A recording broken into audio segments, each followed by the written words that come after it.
Hello everybody and welcome back for another video. Today we're gonna primarily be talking about the American Northwest and I believe what may be traces of an earlier colonial period that was omitted from our history, maybe after some sort of disaster of some type. So let's get started now. This is just one of these interesting maps from, I believe it's 1650, showing California as an island, but it also shows the Pacific Northwest, and I guess it's one of, if not the first, printed map to show all 5 of the Great Lakes. But I'm sure a lot of you have seen a lot of this, and I guess it's not until 1741 that Russians land in Alaska, and then from there to Oregon's Cape Blanco, the coast would remain uncharted until Spanish and English expeditions of the 1770s. Now, more recently, there have been a lot of interesting finds, particularly Spanish, and even all the way up in southern British Columbia.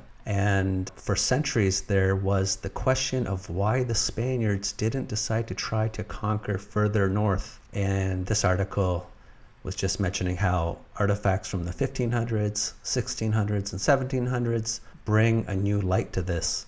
So in this particular region, the Okanagan region of British Columbia, which can be accessed by the Okanagan River, you have potentially conquistadors may have made their way to this region. And I think that this may speak to earlier trading between the Spanish and the indigenous people in these areas, as well as potentially the Chinese.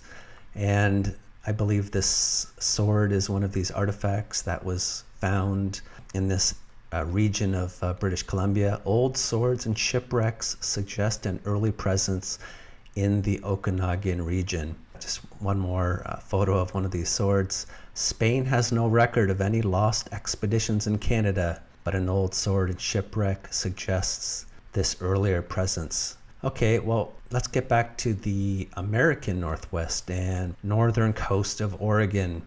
You have this particular part of the coast referred to as the graveyard of the Pacific, and you have somewhere between 2,000 and 3,000 shipwrecks in this particular area. And I think there's this one ship in particular, which we're told dates to 1693, a Spanish galleon, a missing ship that was shipwrecked. Supposedly was the inspiration for Steven Spielberg's The Goonies, but it was found in, I believe, 2022. And in Oregon, this particular Spanish galleon was going from Manila, so they tell us. And then when it came along to the coast of California, would head south to Acapulco and then turn back to the Philippines. But for some reason, it was blown off course. And this ship was transporting, amongst other things, beeswax, as well as a lot of Chinese porcelain. So all along the Oregon coast, they find a lot of these artifacts. But as I'm going to show you in a few slides a bit later here, they find a lot of these artifacts that are European and Chinese. They find them well inland as well. And I think this speaks to this earlier missing colonial period, but it still remains unknown why a Manila galleon was so far north of the usual trade route. So there are some questions, but these are just some of the artifacts. Beeswax artifact at the Columbia River Maritime Museum. And they speculate because of the distribution of some of the timbers and some of the artifacts that only a tsunami could have strewn the cargo in such a pattern. So I don't doubt there clearly was some type of a tsunami, and you do have the presence of these ghost forests, both in Oregon along the coast, as well as in Washington state, there's these ghost forests. So I think there was a massive event, but they're telling us all this happened in 1700 roughly. But I think this event might have happened a bit earlier, and I think it might have affected both coasts actually. But they not only do they find a lot of the beeswax and the Chinese porcelain along the coast, but they find these artifacts within archaeological sites. inland. And I want to talk about a little bit of that because they also find stoneware, earthenware, in addition, that's European, in addition to the Chinese porcelain and Chinese coins. But the presence of early European goods in these Native American sites, it's often seen as evidence of the shipwreck. So basically, anytime they find these artifacts in these Native American sites, they just assume that it's all from these shipwrecks. I think it was due to trading that was happening that may have gotten interrupted by this destructive event. And also, I thought this was interesting, the colonial divide within archaeology between pre-contact and post-contact periods has historically caused the misinterpretation of historic materials found at these Native American sites, and sometimes caused archaeologists to not even record these historic materials. So these European artifacts, the Chinese artifacts, sometimes they're not even recording these materials because they don't know where to place them in the official timeline. And I remember there was this archaeologist who was digging up one of these sites along the Columbia River, Cathlapodal, which is one of these Native American villages, which I think was buried during this destructive event. But we're told that this area first became aware of Europeans in 1792, but they're finding artifacts dating to like mid to the late 1600s. So like a whole 100 years earlier, they're finding these artifacts. And he was surprised when they began digging where these villages once stood. They found copper and iron pieces and chunks of Chinese porcelain. So I think that these artifacts that are mixed in with typical artifacts you would see at these Native American sites, they find these glass beads, musket balls, all sorts of things that are mixed in.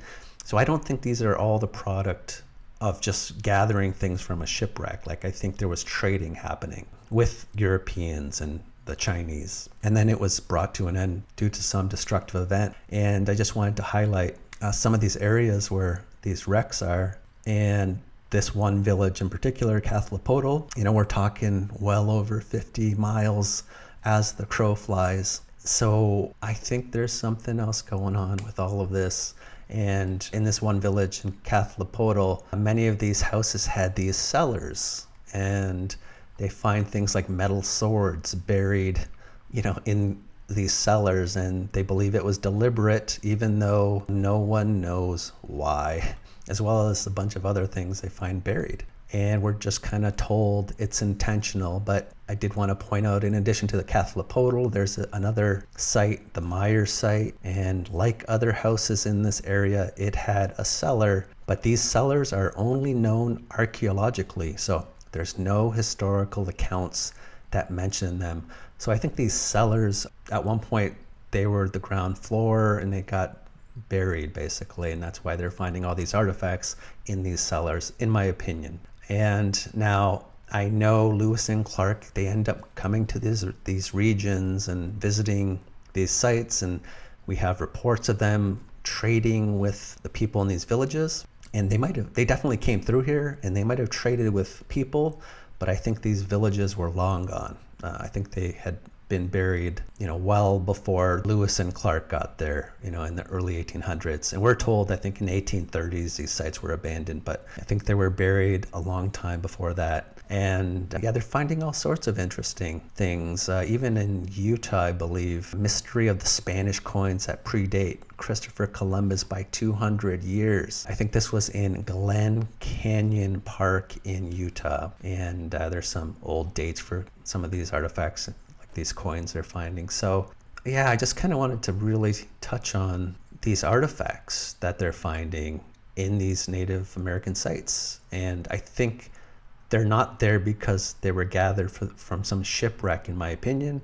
They were from this earlier trading with European powers, Chinese explorers coming over there. And then there was this event, but I think it was larger in scope, and for some reason this is being hidden from us. We're given a completely different version of history, in my opinion. So when you look from the 1600s and you look forward, it seems like we've been given like a false overlay hiding whatever truly happened. So it seems false to me. But then when you go to the 1800s, and we'll stay in the West Coast, San Francisco, when you look in the 1800s and look back, The narratives, they also seem false. We've all probably seen the panorama from Edward Maybridge, 1878. San Francisco is really just getting started in the 1850s, and 8 years later, we're looking at pretty well built out city, stone brick structures, 3-4 story structures, hotels, banks, all this, and churches that are fairly impressive. And I believe there was even panoramas from the mid 1850s, which seem to also indicate hundreds, if not thousands, of buildings. And I think it was in 1851 where like 3/4 of the city burned down, and the population was supposed to only be 1,000 in 1849. But you have this explosion of structures, and it just doesn't seem to line up. So whether you look back from the 1800s or look forward from the 1600s, it all seems false to me. So how old are these sites? That's the question, and I still don't have a definitive answer, but I don't believe a lot of these narratives. So I just wanted to kind of share that with you guys, and I think I'll leave it here. But I do want to give a big shout out to my channel members. Thank you for all your help and support, as well as my patrons. Really do appreciate all of your support. So thank you very much. And with that being said, until next time, take care. Bye.